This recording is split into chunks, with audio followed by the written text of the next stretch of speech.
Balikan natin ngayon ang mga pinaka-latest na kaganapan sa ating mga Filipino delegation na sasabak para sa 33rd Southeast Asian Games ilang araw mula ngayon. Para sa detalye, live sa Bangkok, Thailand, ang ating teammate na si Paulo Salamatin. Paulo, kamusta ka dyan?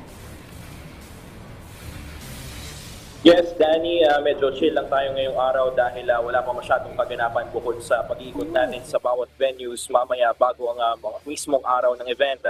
Magbibigay tayo ng update dyan patungkol sa mga facilities at kung gaano ka world-class like ang pag-host ng Thailand ngayong edisyon ng SEA Games. Dito nga pala sa Thailand, 1 hour behind dyan sa Philippine time. So kung alas 8 riyan, dito ay alas 7 pa lamang ng umaga at maya-maya lamang ay darating na ang aming shuttle papuntang media center kung saan ipapakita rin natin kung ano-ano ang mayroon at kung gaano kaganda ang kanilang pasilidad doon. Pagkatapos ito, bandang alas 11 ng umaga, rito ay tutungo naman kami sa magaganap na council meeting upang makapanayam natin si Philippine Olympic Committee President Abraham Bambol Tolentino upang magbigay ng mga karagdagang update para sa mga delegasyong natin na lalahok para sa magaganap ng opening ceremony bukas. Speaking of opening ceremony, 200 Filipino delegation ang nakadakdang makiisa sa Athletes Parade bukas na magsisimula bandang alas 8 ng gabi, oras sa Pilipinas, kung saan libo-libong mga atleta, coaches at officials mula sa 11 Southeast Asian countries ang inaasahang lalahok dito. Pero bago ang opening ceremony, Meg and Danny, nagsimula na rin itong nakalipas na araw ang ilang sports events kung saan nagpakita na ng lakas at determinasyon ng ilan sa ating mga kupunan. Sa football men's, maganda ang simula ng Pilipinas matapos talunin ng Myanmar 2-0 para sa kanilang unang assignment sa group stage. Sa kabila nito, hindi pinalad ang Pilipinas na nabigong makaungos or maungusan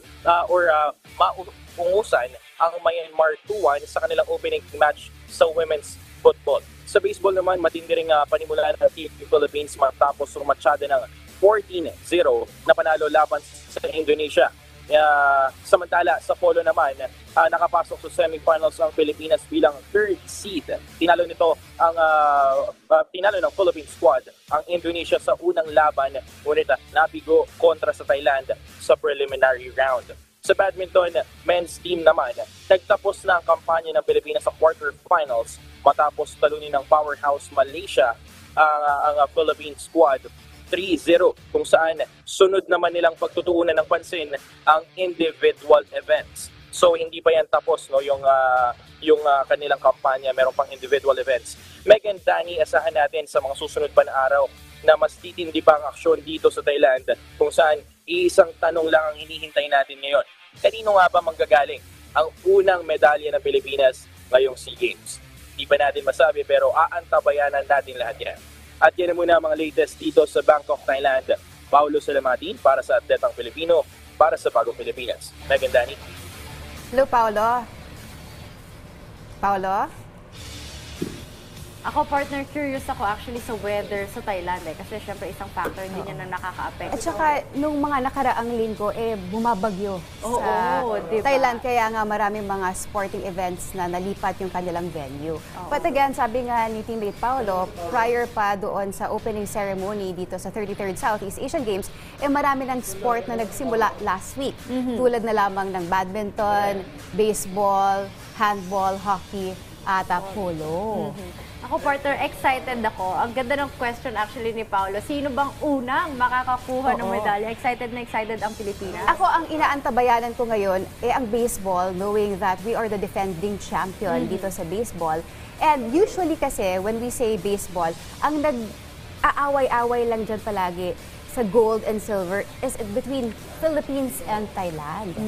So 2005, when baseball was first introduced sa Southeast Asian Games, ang Pilipinas ang kumupo ng unang ginto and Thailand was silver. Noong 2007, host country ang Thailand. Thailand naman ang nanalo ng ginto. Silver ang Paulo, Ayan, okay. Si Paulo. Bumalik na sa linya si Paulo. Hello, Paulo. Yes, Meg and Danny. Paulo, kamusta na yung Philippine delegation? Karamihan ba ng ating mga atleta, officials and coaches nandyan na sa Bangkok? Or sa Thailand?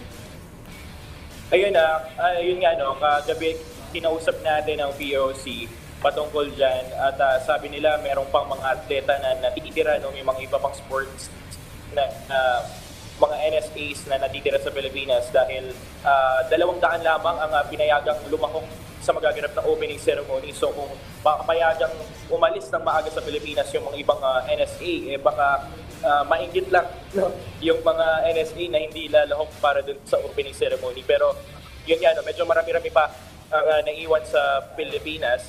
At yung iba naman pupunta, siguro mga sabay-sabay sila November 11, merong pupunta rin December 11, meron din pupunta December 12. So ayun, marami-rami pang mga NSAs na natitira dyan sa Pilipinas. Now, Paolo, isa sa mga sport na talagang nagpapakita tayo ng lakas is baseball. We won over them sa Indonesia, laban natin with Indonesia and Singapore. Nakausap mo na ba ang baseball team?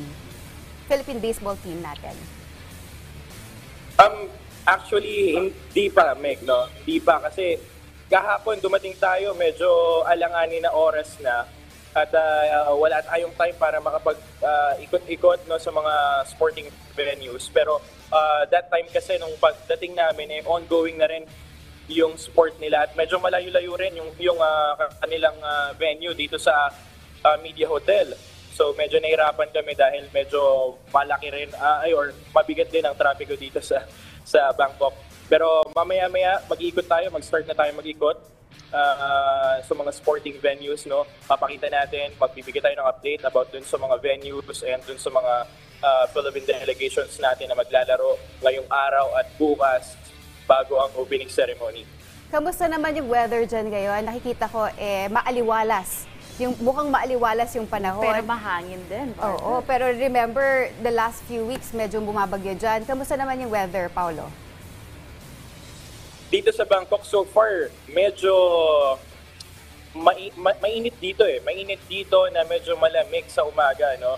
Pagdating ng hapon, medyo talagang mainit-init na rin. Kasi yung pangit na weather nung nakaraan sa ano lang naman yun, sa Songkla, no. At yun nga, no, sabi nga after 300 years, first time lang ulit nangyari yung ganong pagbaha. Pero ngayon, talagang napakalamig, no. Kung hindi nyo napapansin, talagang nanginginig na ako ngayon. Sobrang mahangin ngayong umaga, pero paaraw siya. Ano yung mga sports events natin na i-expect today? Ang alam ko, hockey, laglag na ba tayo dyan? Sa hockey, magbibigay tayo ng update mamaya.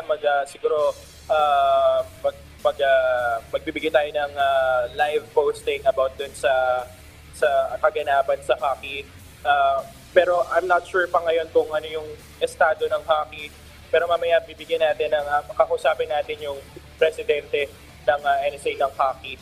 Pero sa ngayon, marami tayong aabangan kasi ng mga atleta, NSAs, no, boxing, volleyball, esports, basketball. So lahat yan, actually lahat, no, marami tayong maski mga wala sa mainstream sports, aabangan din natin.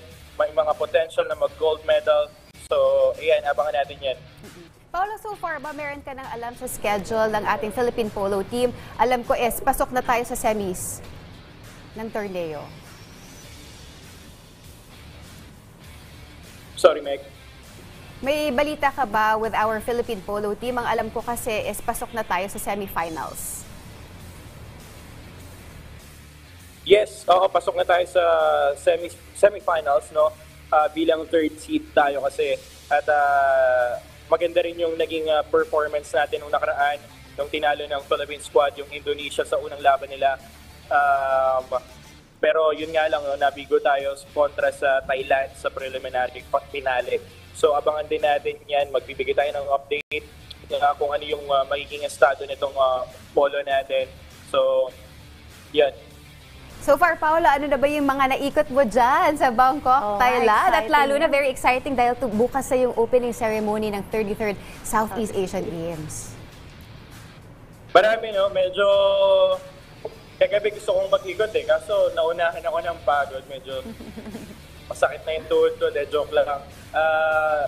Pero marami kasi nag-ikot kahapon, hindi lang ako nakasama. Dun sa night market, no, meron din dito. Pero nakakain kami ng mga local food dito. Yung gustong-gusto ko yung tom yum. Talagang napakaanghang. Napakasarap. Kung pwede lang iuwi, talagang bibilang ko kayong lahat dyan. Aasahan namin yung pasalubong mo, Paolo. Oo, kain tayo dito. Masarap dito. Oo. Nakapunta na nga ako dyan sa Thailand at isa yan sa mga paborito kong Southeast Asian countries. With that, maraming salamat, Paolo, live mula Bangkok, Thailand.